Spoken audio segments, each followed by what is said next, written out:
I'm Leo Sidran with The Art of the Story. Today's piece comes from Ray Long. Trumpeter Jon Lampley is what you might call a man about town.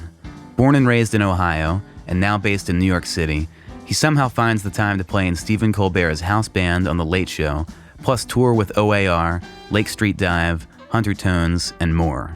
In 2024, Lampley stepped up from side stage to center stage, releasing his live album, Night Service. And now, with his forthcoming studio album, Notes to Self, he dives deeper into the spotlight.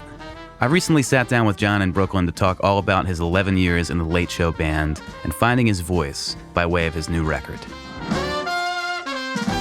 I did not grow up listening to any sort of jazz. Mostly what I was listening to was gospel music. Like from the beginning of when I started playing consistently at church, I was a trumpet player. When I first started touring with O.A.R, my junior year of college, I was playing trumpet. Funny enough, the lead singer of O.A.R, Mark Roberge, heard me just kind of messing around singing backstage, and he was like, man, like, you have a nice voice, man. You should lean into that. And so that was where I kind of gave myself permission to like remove this thing in my head that is like, you're a trumpet player that is singing, and more just like, you are a musician that is writing songs.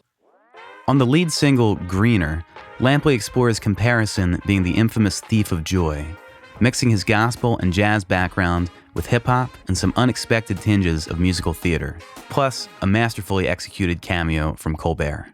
Hey, Lamps, how's your day going?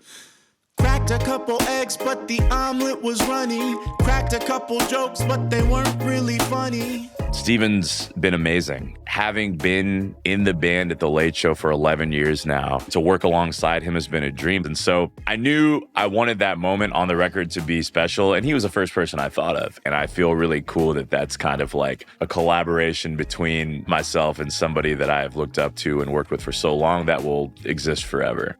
Deeper into the album, Lampley sings a touching tribute to his father with the Otis Redding classic, Sitting on the Dock of the Bay. This was very personal because this was one of my dad's favorite songs. Dad could not sing a lick, but whenever this song would come on the radio, he would just kind of go into the zone. And he's no longer with us, but that is a song that whenever I hear it, I think of him. My dad was not somebody who expressed emotion very often, but in those moments where a song would come on and he would sing, it's like I could see him being transported to a younger or a more carefree version of himself. Some of my favorite memories of him were when he was emoting in that way.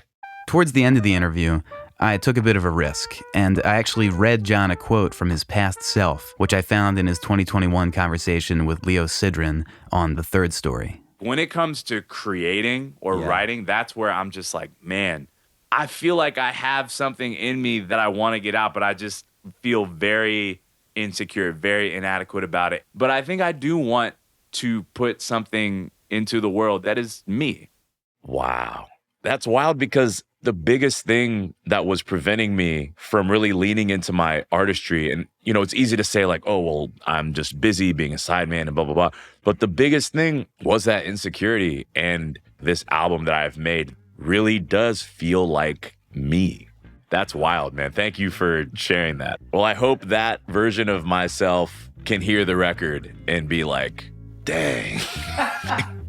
Jon Lampley's Notes to Self drops June 26th, with album release shows at the Blue Note on July 1st. And on May 8th, Lampley releases Dock of the Bay on his father's birthday. I'm Ray Long, WBGO News.